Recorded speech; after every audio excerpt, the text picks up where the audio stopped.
aware that markets don't like surprises these days. Voters finding the alternative just a little too scary for now. However, the Irish may be agreeing to take their medicines, but still the markets tanked, basically ignoring that result this Friday. Again, Frankfurt down 3.4% amid job worries across the ocean and inside the Eurozone, where unemployment hit a record 11% high, nearly 1 in 4 Spaniards out of a job. Spain, where earlier in the week the government had to bail out Bankia and start the search for 19 billion euros of red ink. I think that the decision regarding Bankia and all of the decisions we've made about financial affairs are quite reassuring because they imply total transparency. Mariano Rajo there trying to put positive spin on 19 billion euros that he needs to find. Yeah, well, what is 19 billion euros if we're used to 150 for Greece? It becomes very relative if you hear such numbers. But the question is this really useful money? Is this going to save the Bankia in this case? Or is it just being money thrown in a big hole? That's a big question. And it's not really clear if this fourth bank of Spain will survive this crisis. So that's the question, basically.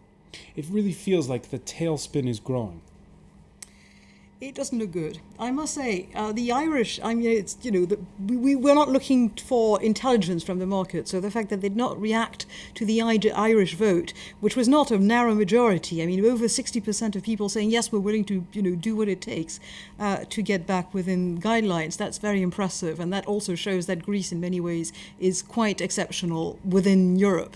The problem in Spain, in some ways, this bank problem is sort of harks back to 2008.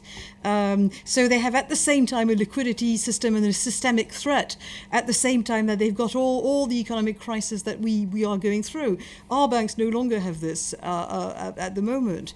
So what you're really seeing is not just a tailspin, it's a kind of waves that sort of bring two different kind of crises together, and that's very dangerous.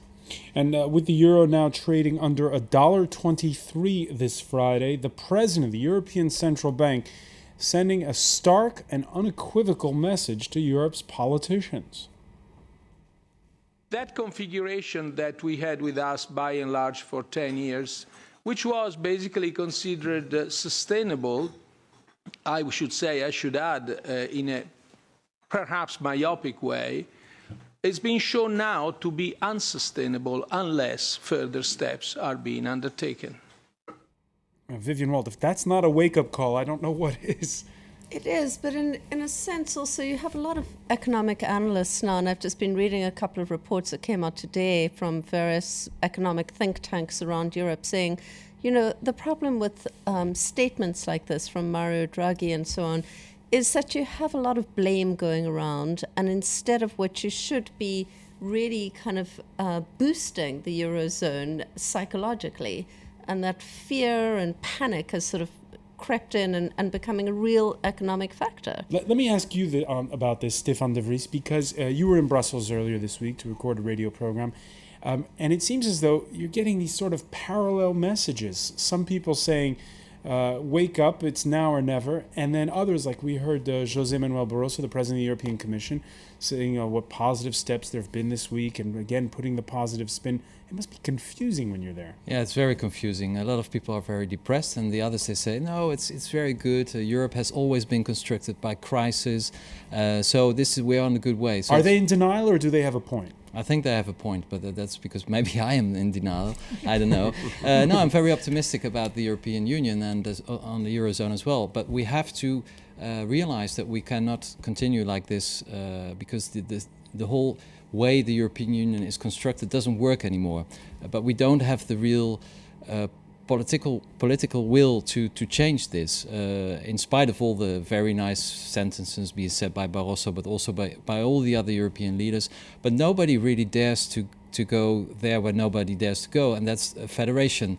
And in my humble opinion, that's the only answer to this crisis. I want to get back to a point that Elisabeth made about the Irish still believing in the euro. Latest opinion poll out of Greece shows that New Democracy, the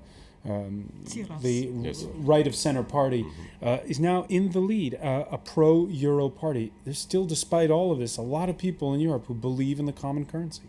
Well, because maybe they've gotten used to it and they don't see any other option that keep going, with it.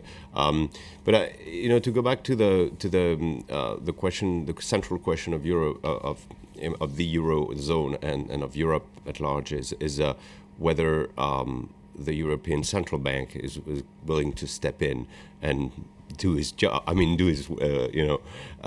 act as a key player in that by, especially when you look at what's going on in Spain.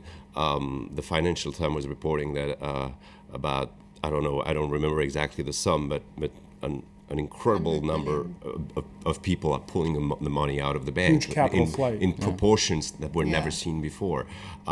So somehow we're going to have to question. At one point, we've said this over and over and over, but do we really want Europe to function? And if we want Europe to function, we have to be a little bit like the U.S., and build the United States of Europe. Which is what Mario Draghi seemed to be hinting at in those remarks. Yes, but then again, this comes the German, and do the German wants, to have, and that's a major, blocking, country. Now, before we turn the page on Europe's finances, a Facebook page worth checking out. The IMF boss justifying the comments she made in an interview with The Guardian, calling, you'll remember, on the Greeks to pay their taxes.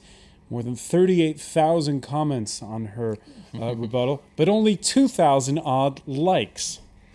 Interesting. Oh God, that hurts. Well, maybe some comments no? Maybe are positive. Do you think? No. No, I think she was right. At the end of the day, it's if you do not pay your taxes and you re-elect for 40 years the people who cook the books willfully, something which the Irish did not do, something which the Spaniards did not do. She was giving them a reality check. They don't like it, but too bad.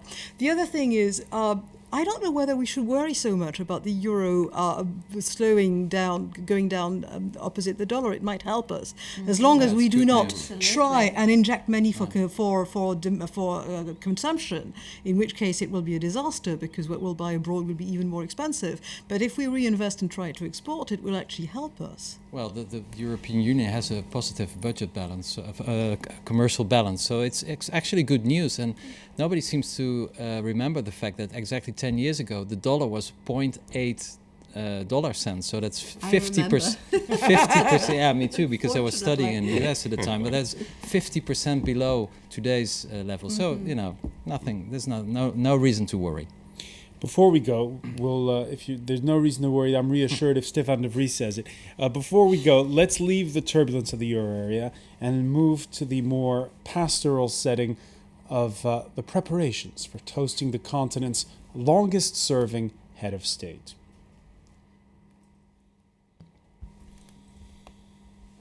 I declare before you all that my whole life, whether it be long or short, shall be devoted to your service and to the service of our great imperial family to which we all belong. Yes, the then Princess Elizabeth making the pledge on her 21st birthday. Her father's sudden death 6 years later would make Winston Churchill her first prime minister. From this coming Sunday on, it's the Queen's Silver Jubilee, 60 years on the throne. And there you see her wearing some of her trademark outfits there. Let me begin with you, Anne-Elisabeth Moutet. For those who don't follow this closely, I said Silver Jubilee. I meant Diamond, of course. Diamond Jubilee, 60 years. Diamond Jubilee. Diamond Jubilee. There's only been Queen Victoria who's had a Diamond Jubilee. If Queen Victoria is 63 years, so Elizabeth has got to hang on until 2015, and then she becomes the longest serving English queen ever, possibly the longest serving monarch in history. I would have to check that one. How will you be celebrating? I shall actually be celebrating here. I shall be commenting the flotilla, the pageant on the Thames, the 1,000 boats on the Thames, and I don't think there was such a large celebration on the Thames since the burial of Nelson in 1806. So that's really something important, I think. Régis Le Sommier, your magazine Paris Match celebrating already with inside this week's edition. You've got a full-page spread that looks at the Queen's trademark outfits. You're calling it United Colors of Elizabeth II. This is Republican France, your readership. Why are they so interested in the Queen? Because they don't have monarchs. Yes, they do. We call them presidents. Yeah, I guess you could say that. They don't dress as well. But, this is only 1 year of the Queen dressing. I mean, this double spread covers only 1 year of like last year. And we don't have monarchs. I mean, we chopped the head of our a monarch a long time ago, and ever since we've been trying to find some ways to, so we're interested in what's going on because, of course, it brings, and especially with the refreshing new blood that was, coming with the Kate and William wedding last year. So it seems that the British monarchy is strong and thriving, and we're very interested in that. We're going to cover that very extensively this week. Stéphane de Vries, how will you be celebrating the Queen's Jubilee? I think, whenever I see images of Queen Elizabeth or any other monarch... you have one too, by the way. Yeah, Queen Beatrix.